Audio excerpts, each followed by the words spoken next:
So now let's introduce somebody who is not also one of the not only one of the most influential rappers in the United States, one of the few rappers in the Bay left with actually content in their in his work, but he's also half Persian. So I really want to listen to his perspective on this issue right now. We have Locksmith. Should I say former member of the Frontline or the current member of the Frontline? What's up Yeah, with that's what I wanna know Frontline? Is right there. Frontline still Frontline? Okay, yeah, no, it's definitely still current member of the Frontline. I'm just working on a solo project at the time, but Frontline is still alive. Left is on my album. He's producing on my album, and we're still working on Frontline material. And yeah, so that's definitely we still on the front line. That's a good thing. That's a good thing. I want to see you guys go. So what do you think about this, man? What do you think about the Israel-Palestinian issue, but most specifically about Israeli continuing on building settlements in Palestinian territory? Well, let me first say that this isn't anything towards like Jewish people and the Jewish culture. This is mainly my main concern is about Zionism. Mm-hmm. Zionism is the very concept of Zionism and the Israeli occupation of Palestine is wrong. It's something that I've always voiced since I've known anything about the situation. It's very essence and from the very foundation of that is wrong. Israel is a legitimate country. I don't even say the word Israel as far as I'm concerned. Like the people, like my beliefs and the people that I associate with, we don't consider Israel a legitimate state, and the rest of the nation does not accept the tactics that the rest of the world does not accept the tactics that Israel is doing. If you even look, earlier in the year, Time, I believe it was Time magazine, who had a cover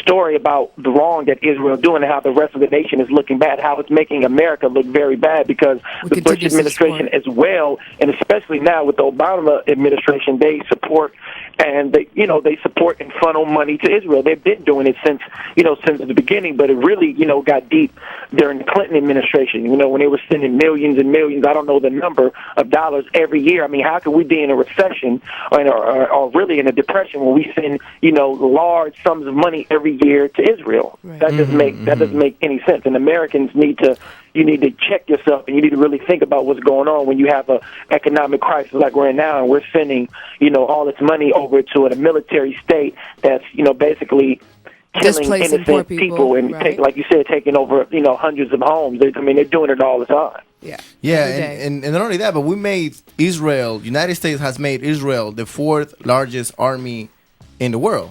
Right. Who has our back, which is important to us. Exactly. So we know that we can call on them. That's the problem. The Palestinians have no army. These are just local freedom fighters. These are people fighting against oppression. They get help from other nations, such as my father's country, Iran, and that's why Iran is under the microscope right now by America because of their alliance with the anti-Zionist movement. Right. So they are in fear. So which ties Americans directly into because a lot of Americans, they, like you said when you were speaking earlier, they don't see the significance of something that's way over there, but it affects everyone because now America, which is already occupying Iraq and occupying Afghanistan, now they want to go after Iran because they're like one of the last countries to step up and fight against this oppression, which is, Israel and backed by the United States. Your picture and the our support to Israel also represents our intention of controlling the area. You know what I mean? Of course. It's very strategic. It is. It serves Israel. It almost serves as a base. I mean, it is practically a base of the United States in the Middle East, but it also serves for us as a almost as a bridge into the Middle East where we hope to join forces and take over. There you go, basically.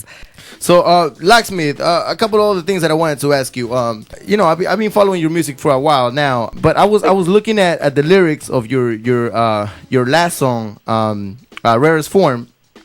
And I took a couple of phrases, and I want you to tell me. I want you to tell me what you meant by it, and get your opinion on a couple of things. One of them is, it says, "Please don't stick me in a box with these dumb dumbs," and I'm pretty sure you're referring to the hyphy movement. What is your take on the hyphy movement?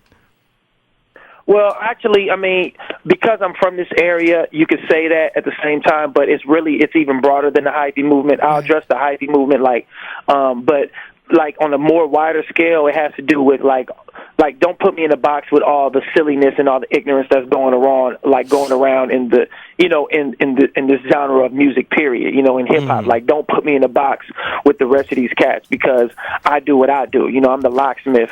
I represent, Richmond, California. I represent Frontline and IMGMI. So I don't fall into the category of what, these other dudes. And as far as like the hyphy movement is concerned, that was something that I never participated in. But yet, since I was at the forefront of like the resurgence of Bay Area music back a few years ago, we kind of got swept up and clumped together with the rest of the the so-called hyphy rappers or whatever. But hyphy was something. See, hyphy is a culture or whatever you want to call it, was something that existed beyond the music, which is fine. There's some rappers that actually live that lifestyle. Yeah. But what happened is when that became like a popular phrase and a popular term, a lot of other people tried to follow that bandwagon, and it just became a gimmick. So you had rappers who before that had nothing to do with it, but they're just doing it just to do it because they feel like if we all just jump on this bandwagon, then we can all, maybe eat off of it. And actually the exact opposite happened. It really hurt the Bay Area and it set it back. Yes. Now Bay Area rappers who are associated with that movement aren't able to do as many shows.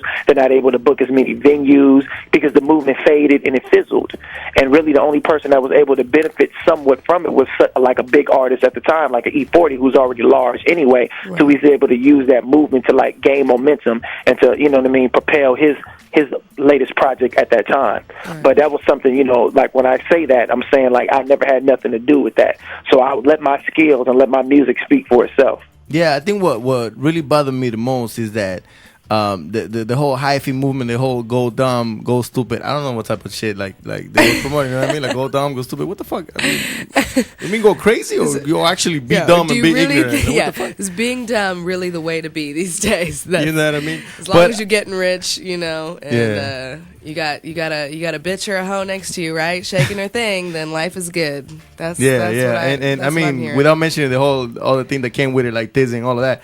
But I think it represented us in a bad way. You know what I mean? A place like the Bay Area, we have, we got legendary rappers as Tupac, the Black Panthers, and we got like we're so rich in culture and stuff like that, and we get this like hyphy thing representing us and really like put us all together in a group. You know what I mean? I didn't. That's the thing. That really let's not act like we're going anywhere. Let's not act like we're going anywhere, because that's why Locksmith is on the show right now. I mean, he's kind of holding it down, and that fire's still burning. So the Bay Area, in a way, is kind of getting a third, fourth life. I don't know, Lock. What do you think?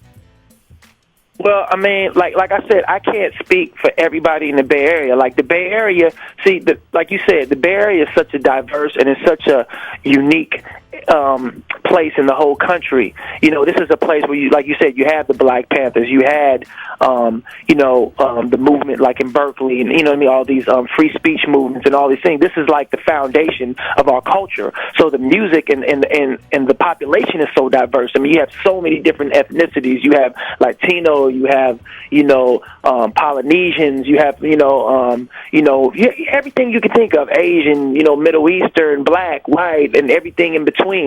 So we're so diverse and so rich in culture that not one music can we can't be boxed in with just one form, and that was the problem. And like I said, there's nothing wrong with the representative, because there is and there was a hyphy culture, and there's nothing wrong with when you have a culture and you have something that bubbles up and it comes up into the mainstream. The problem is when you have everybody else trying to emulate and try to mimic it, and then it becomes a gimmick, and that's what I was never a part of. You have like legitimate artists that were doing the music because that was their lifestyle, but the problem is when dudes just try to like emulate it and do it. I mean, I literally had conversations with a lot of Bay rappers, and I won't say no names, where they was just talking bad about the hyphy music when it started, but when they saw it start getting big, they said, well, fuck it, let me try to do it too, because maybe that'll get me more shows and blah, blah, blah, and they end up really hurting them, and it's something that they're really going to have a hard time bouncing back from. But I always, in my Frontline and my label, IMGMI and EA Ski, we always stayed